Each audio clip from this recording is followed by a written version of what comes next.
سلامتك.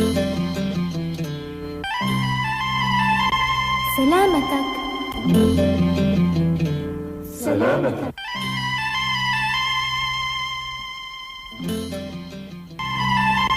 سلامتك. سلامتك. حبايبي متابعين قناة الشيف ساري، سلامتكم تهمني. اليوم جبت لكم طبخة طاجن اللحم تحتوي على البصل والثوم لمكافحة الفيروس الكورونا. والله يديم عليكم الصحة والعافية وسلامتكم تهمني. لسببين: السبب الأول، البصل والثوم يقضي على كل الفيروسات بجسم الإنسان. السبب الثاني، البصل والثوم يقوي جهاز المناعة بجسم الإنسان. وكرر وأقول سلامتكم تهمني. ناخذ قدر، نحط ملعقتين سمنة، خليها تذوب. بننزل نص كيلو لحم،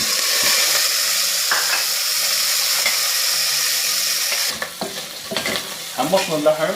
بننزل البصل 300 غرام. بننزل ثوم، طبعا الثوم 5 فصوص قصيتها من النص. طبعا هذه الكمية بتكفي بتنظيف الجسم من الفيروسات. طبقوها كل اسبوع مرة. نص ملعقة ملح، ربع ملعقة بهار اسود، ربع ملعقة كزبرة، ربع ملعقة كمون، ربع ملعقة بهارات مشكلة.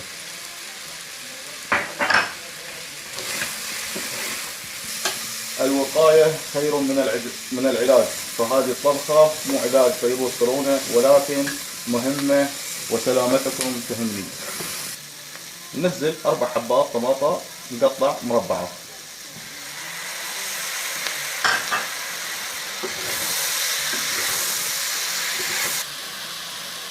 بنغطي، نتركها لمدة ربع ساعة بتذوب الطماطة واللحمة تستوي. اوكي. طبعا هذه عجينة أنا عاجنينها. اوكي. طبعا في عندي مقطع. اوكي، تقدروا يعني تاخذوا منه المقادير. طبعا جبت انا الحين خشبة، حطيت فيها شوية طحين. بسم الله. بنمد العجينة. طبعا انا بسوي الطاجن على طريقة المغرب.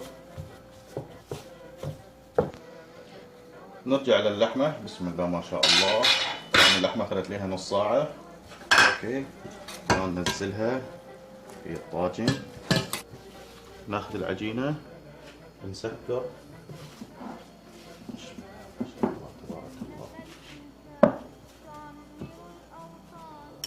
بناخذ صفار البيض نمسحها بالعجينة، بنرش عليها من فوق حبة البركة أو حبة سوداء ورشة سمسم. الآن ندخلها داخل الفرن، نخليها لمدة نص ساعة. ما شاء الله تبارك الله. دقيقة واحدة الحين نشيلها. ما شاء الله تبارك الله. بسم الله.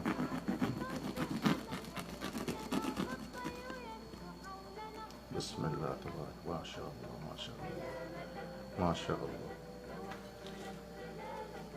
ما شاء الله تبارك الله. لحمة دايبة ما شاء الله. حبايبي أتمنى تطبقون هذه الطبخة بأسرع وقت لأنها مهمة وسلامتكم تهمني. وبالنهاية أتمنى دوم الصحة والعافية للجميع، والله يشافي المرضى ويحفظ الأمة من جميع الوباء. وبالنهاية نختم: سلامتكم تهمني. طبقوا هذه الطبخة وإن شاء الله تنال إعجابكم وسلامتكم تهمني. أسعدت ما أسعدت تبدو بروح عالية، ما أسعدت ما أسعدت صن صحتك واضحك لنا، فالطير يشكو حولنا يقول لك